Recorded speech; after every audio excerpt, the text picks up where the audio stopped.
Indiana Jones with a twinkle and a smile, crafting dreams together in a homemade style. Tinsel on the table and the lights aglow. Let's make magic happen in the fall and snow. Deck the halls with glitter and blue. Making joy. Hello and welcome to my channel Crafting with me, Indiana Jones, and welcome to a very Merry Christmas. This is a special collaboration hosted by my sweet friends Dawn of Shabby Meets Bling and Shelly of Repurposed My Way, who I have crowned as the Queen of Rustic Chic. Here I am trying to create my own rustic chic Christmas decor just for you. So recently, thrifting about, I found this wonderful old coffee grinder, and it was only $2. And it had the cute little drawer. The grinder it does kind of grind, but I don't know exactly how it works.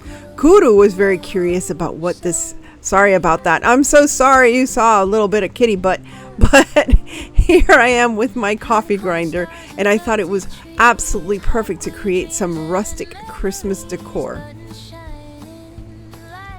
In my stash, I happen to have this perfect little wooden scoop, and of course I have to stain it so that it matches the coffee grinder. But I thought, how perfect! If only I had real coffee beans. Unfortunately, I don't, but it would have been very cute to add some nice smelling coffee beans, you know, with maybe a little bit of vanilla and cinnamon. That would have been very cute to add to that drawer, but I didn't have that on hand. So I will use what I have on hand, which I have some pine boughs, and I have some berries and some cute little pine cones, tiny little miniature pine cones. I don't know where they came from, but they're here in my stash.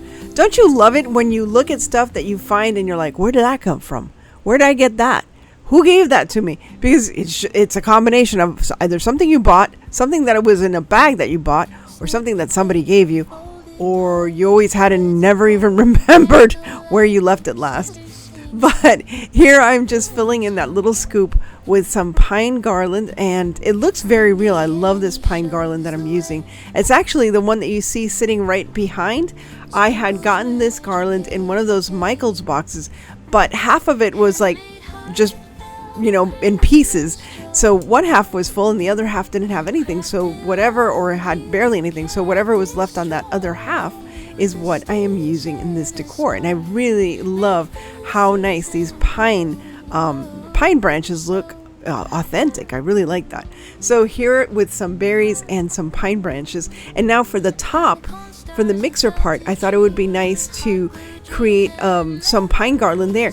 Now, because I had taken apart some of these pine garland, it didn't have anything to attach to, so I'm just gluing them to some pipe cleaners. And I love these dark green pipe cleaners that I had in my stash. Once again, I think I bought that at a garage sale. I had a bunch, like a huge bag for $1, and it's come in very handy. Perfect to work with florals. So here I'm going to tie that garland right around. Look at that. It works perfect right around that mixing part, or I'm sorry, the grinder itself, with some berries just to match it up. And I think it looks so cool. All I did was clean it. I didn't want to take any of the patina off of the metal. I think it's just so fabulously rustic. And now I added that cute little bow that again I had in my stash, and I just happened to have that same ribbon but in a larger or a wider size, so that I can make a nice ribbon on the top in just a moment. Decided to add some more pine garland and some more berries just to balance it out. And there you have it, now with the cute little ribbon that I've attached. And I think it just came out so adorable, so cute. I really like it for a rustic kitchen decor. I think it's so nice to have different themes in your different rooms in your home for Christmas, and that way you can enjoy everything that you like and not just, you know, change your whole house to be one specific theme. Incorporate what you already have, whether it's gingerbread or rustic, and, you know, be wise when it comes to spending money, especially during this time of the year, and use what you already have on hand and make the most of it. A little creativity goes a long way.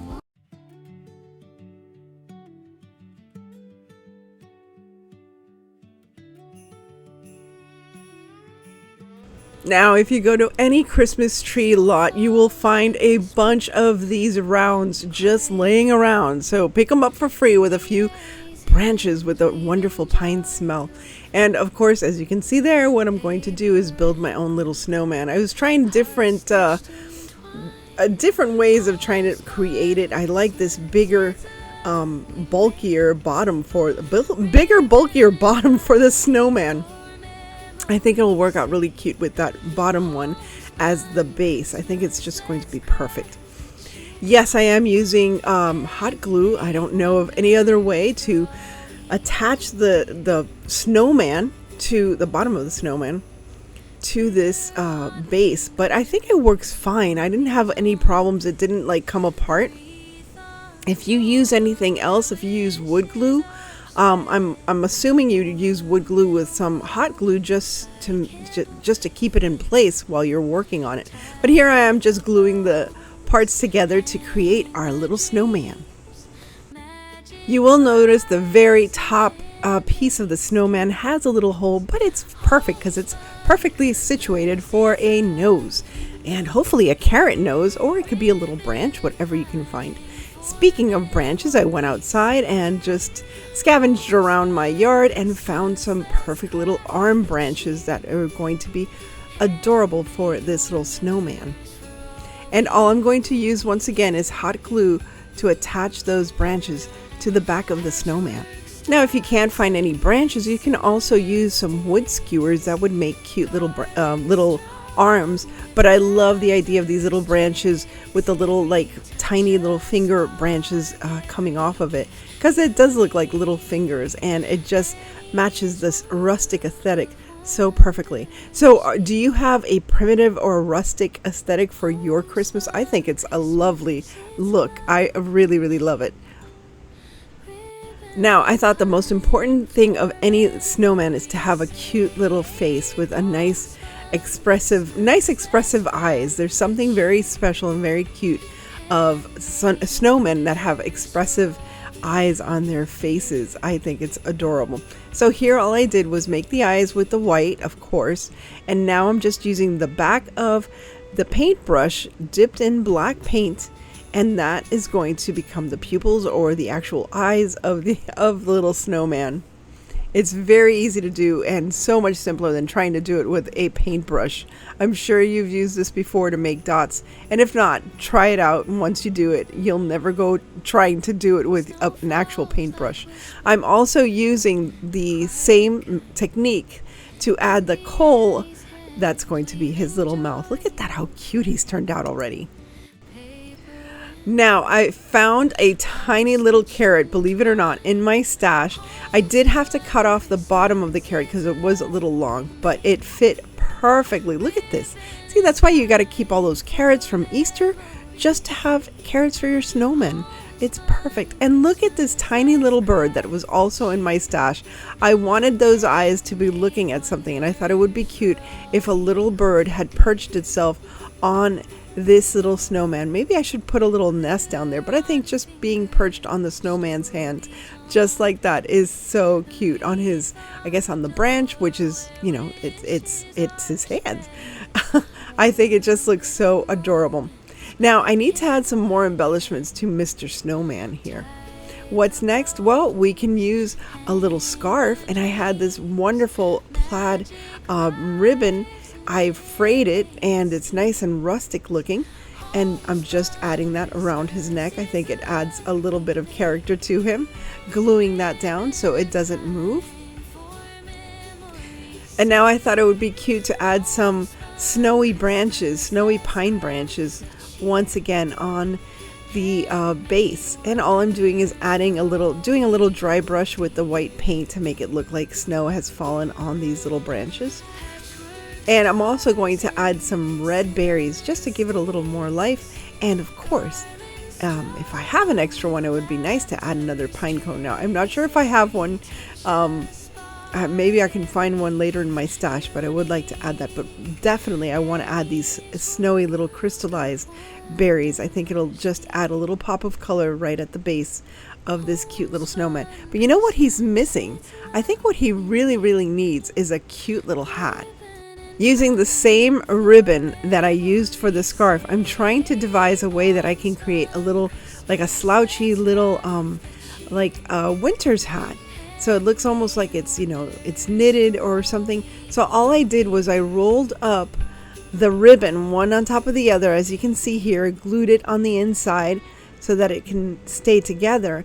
I slouched it a little bit, and now I'm just going to glue it to the top of his head, and there you go. You have a cute little winter's hat for this cute little snowman. I do add a little pom-pom at the very tippy top right after I turned off the camera, but there you go. Isn't he adorable? I love it. Snow falls like whispers, the quiet kind.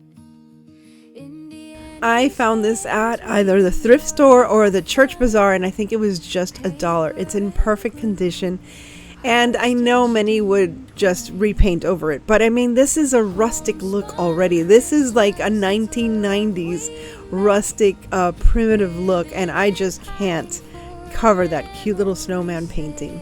So instead, I decided to create a little nest at the top of this little coffee cup. It used to be a candle holder. I can still use it as a candle holder, but for now I'm just going to create this cute little nest. I thought it would be cute that somebody left their tin coffee pot outside on the front porch, and a little cardinal came to find some warmth and created its own little nest. So now I'm adding some pine, and using that dry brush method once again, I'm going to make sure that these little pine boughs and pine branches have a little snowy look to them. It looked just too plain for some reason, so I thought adding that little snowy effect is perfect. Once I'm adding some red berries also to give it a bit of contrast with the green boughs. I think it looks so cute, and those berries do have a little bit of sparkle to them, but it just looks like snow has frozen over on these cute little berries. Besides, what a perfect way for this little bird to not only have its nest, but have some lovely berries to eat every day, so it doesn't have to fly through the storms and the winter time.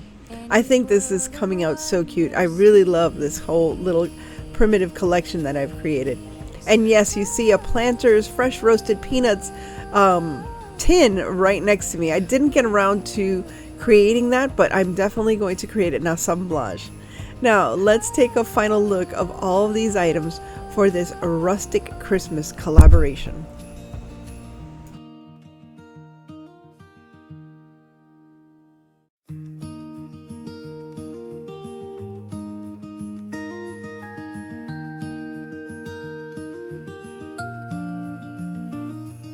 Snow falls like whispers, the quiet kind. In Annie's hands weaving joy you'll find. Paper and glue, heart stitched in twine. Homespun Christmas, it's love we make. Ribbon and pine for memory's sake. Thanks again to Shelly of Repurposed My Way and Dawn of Shabby Meets Bling for hosting this Merry Christmas Rustic Wednesday, but on Saturday collaboration. Them and their channels, I should say, and all the other channels of all the other videos that are on the playlist are featured. So please check out Dawn and Shelly's channel and tell them that I sent you, and also give them a like and a subscribe if you could, to support their channel this holiday Christmas season.